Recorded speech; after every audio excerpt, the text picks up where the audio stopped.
In my heart and mind, I always return to Atlantic Island Park.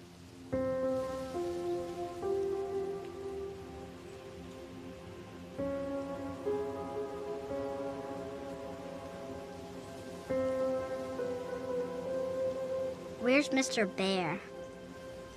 I haven't seen Mr. Bear, Callum.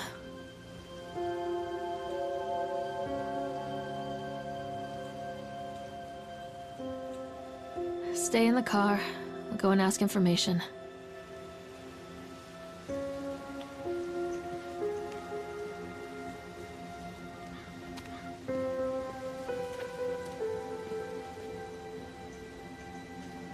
Attention, patrons. The park is now closed. Please make your way to the car park at your earliest convenience. Employees, prepare the park for shutdown.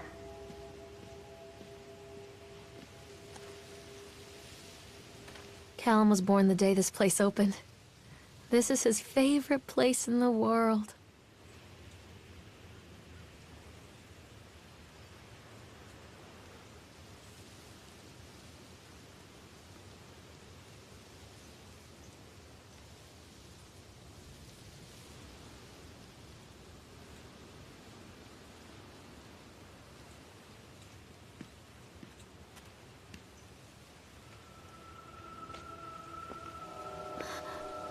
What?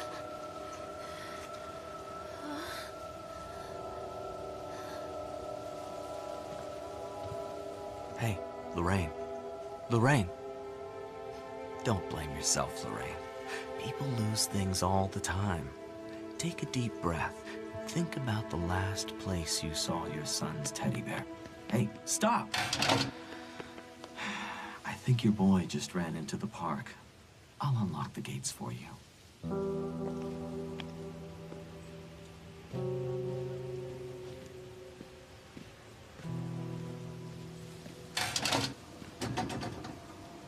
Wait up there for Mommy, Callum. This way, Mommy.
Callum, where are you going?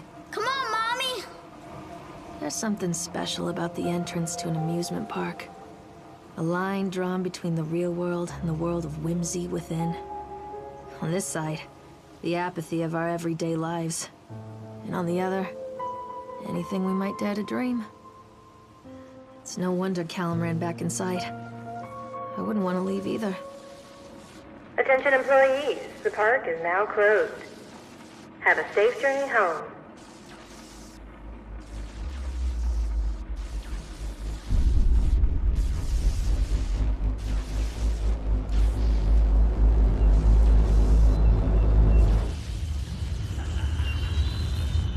Wait up there for Mommy, Callum!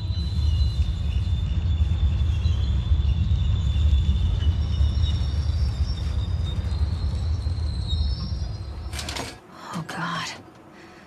The park. What happened here?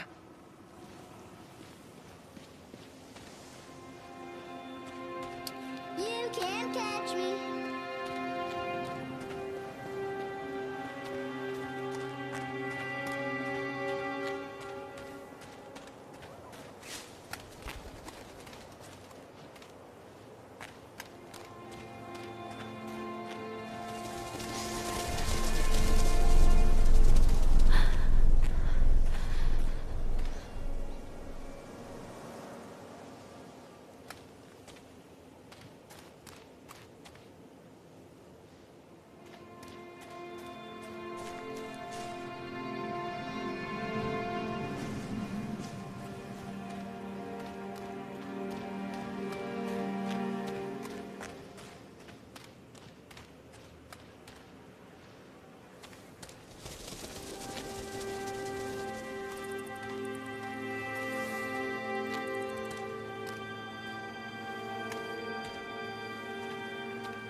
I think this belongs to Callum.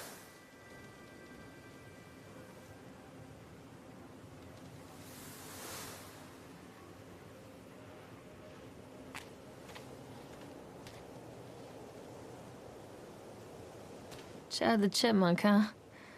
Just a drunk guy in a suit.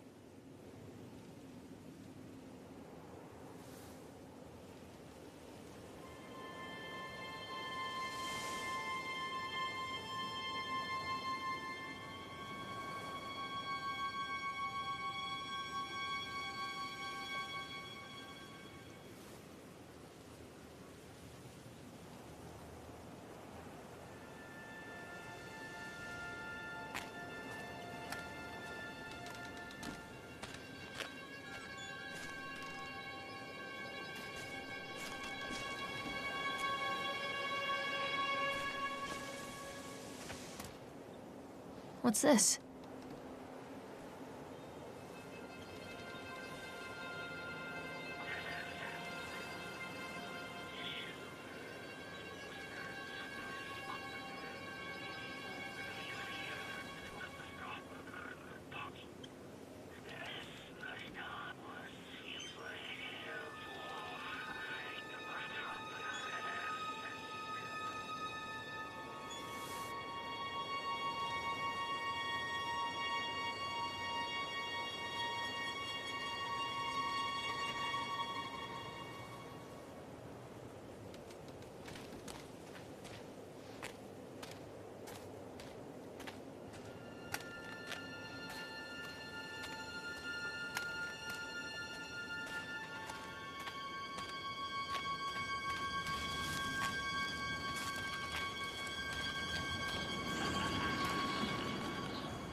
Callum, stay where you are!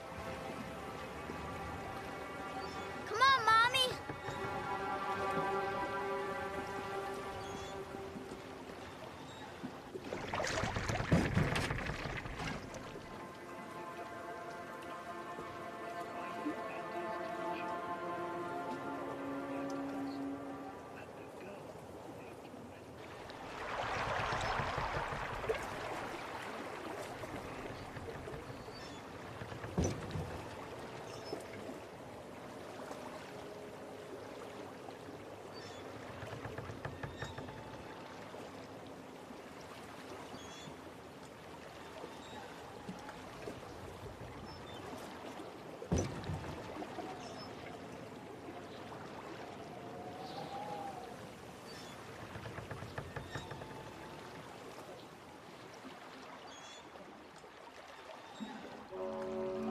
Near a great forest, there lived a poor woodcutter, his wife and his 2 children, a boy named Hansel and a girl named Gretel.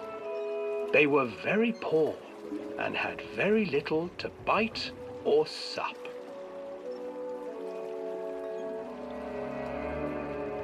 "What will become of us?"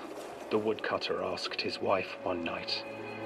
"I tell you what, husband, we will take the children into the thickest part of the forest tomorrow and abandon them there."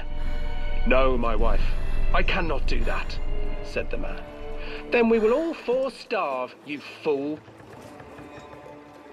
Hansel and Gretel overheard their parents talking, and Gretel began to weep. "Do not fret, Gretel," Hansel said. He crept out of the hut and gathered white stones from the ground to fill his pockets.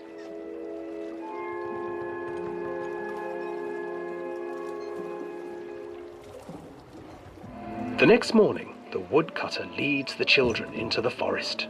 Before they leave, their mother gives them a slice of bread and warns them that they will get no more food that day. Clever Hansel leaves a trail of white stones behind them as they pass into the woods. When their father leaves them, the children wait a while, then follow the trail back to their parents' house. After receiving a thorough scolding from their parents for getting lost in the woods, the children are sent to bed without any supper. Hansel tried to sneak out and collect more white stones, but found that the door was locked. "Tomorrow I will take them into the woods myself," the wife told the woodcutter. In the morning, their mother gave them a slice of bread and led them deep into the forest once again.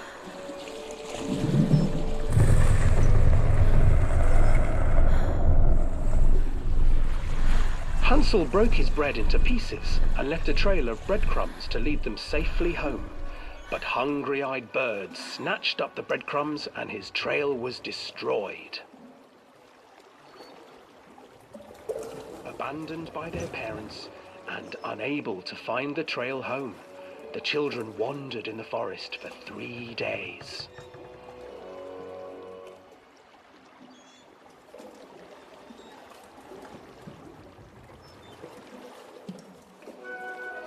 The children stumbled into a clearing with an exceedingly strange house. Its walls were made of gingerbread, and its windows were panes of clear sugar. Hansel, desperately hungry, ran forward and began to nibble on the walls.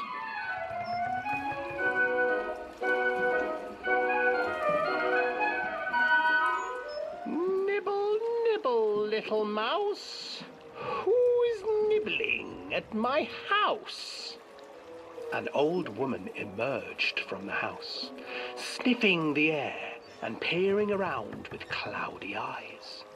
"Oh, you dear children, who brought you here? Just come in and stay with me. No harm will come to you." But Hansel and Gretel stayed back, for the old woman reminded them of their cruel mother. "Come, children, don't be afraid. I have something for you." The old woman offered them 2 enormous lollipops. The children took them and began to eat. "You see, nothing to fear here. Come inside," the old woman urged, and the children, still licking their sweets, followed.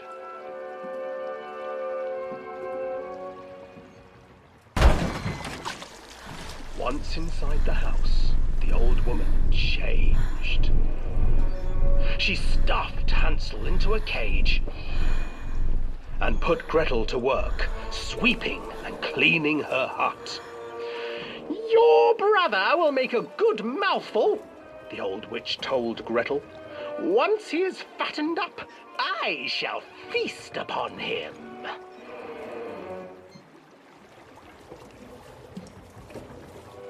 Time passed, and poor Hansel refused to eat, fearing the day that the witch would eat him. The witch, for her part, grew impatient. "Today I will cook and eat your brother, Gretel. Climb inside and light the oven." But Gretel pretended not to understand. "I do not know how. Where is the opening?" "Fool," the old witch said. "The opening is here." And she moved to show Gretel. Seizing her courage, brave Gretel gave the witch a shove, and the old crone tumbled forward into the oven. Gretel slid a large iron bolt over the door to the oven. Gretel freed her brother Hansel, and together they lit a fire beneath the oven.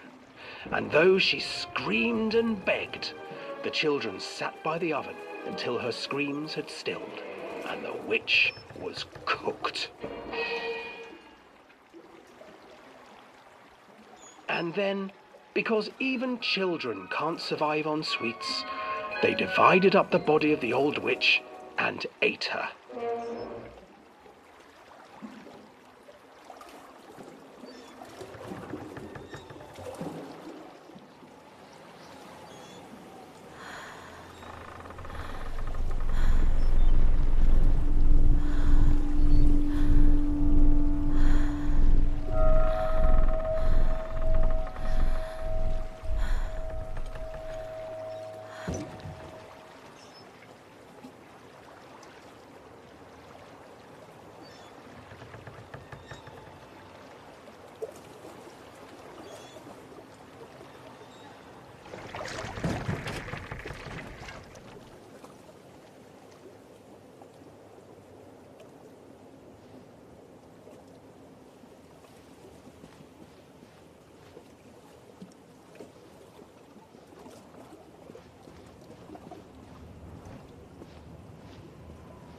Hansel and Gretel. I used to read it to Callum when the electricity was shut off. Those poor children. The whole world against them. The forest, the birds, the old witch, even their own parents. I used to imagine that Callum and I were the kids in that story. Not mother and son, but brother and sister, hand in hand against the unkind world. We were always hungry, looking for our own house made of candy. Looking for the sweetness that could take the pain away. Hunger leads people to desperate, terrible places where the tree branches reach like claws.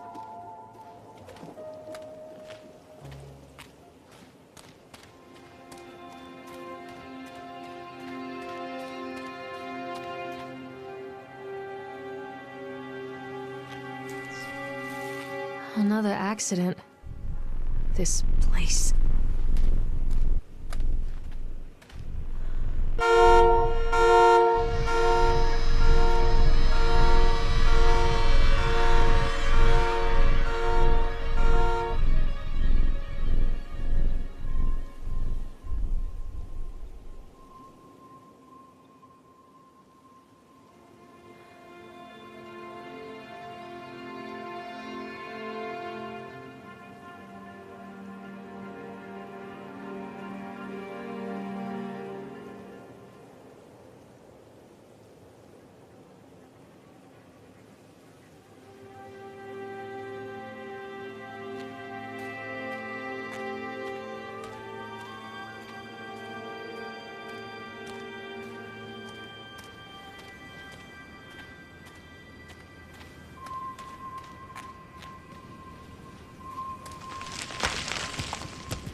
This old thing used to make the blood run to my head. Make me dizzy.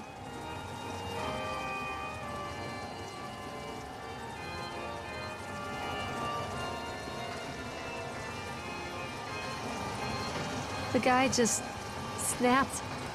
Those poor kids.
I'm not playing anymore, Callum.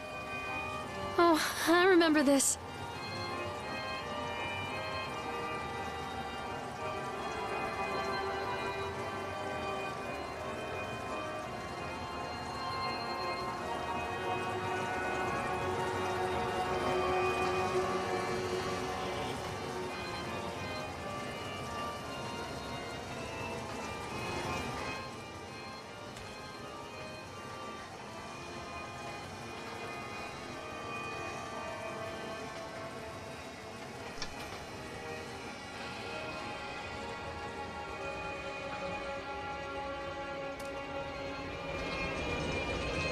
I can't get on while it's moving.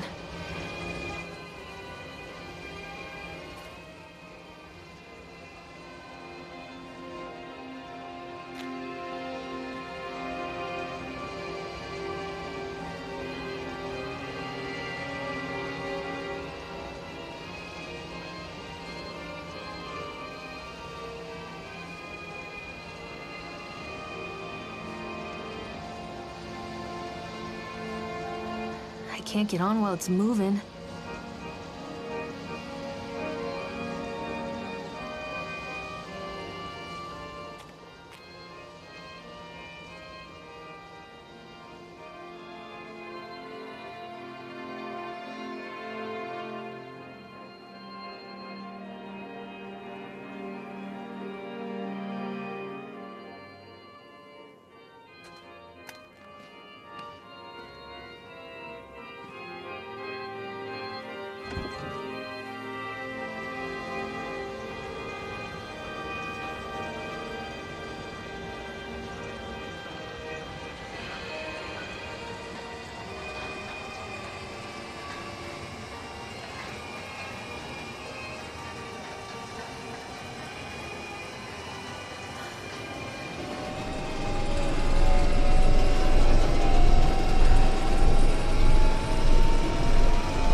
Treachery hides in thoughts. Treachery that lashes like a whip and scars our insides. The first time I saw Callum, my thoughts betrayed me. I looked down at this wrinkled, red, bawling thing and I thought, is that it? We build our world from expectations, and the world that I had built for Callum was no different. He was so real, so there, and so far from my expectations. And they shattered, and as they fell in pieces, That one treacherous thought became a new foundation. All of the love that we shared, all of the warmth and goodness that followed, built on a single, traitorous thought.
Constant crashes and 80s music.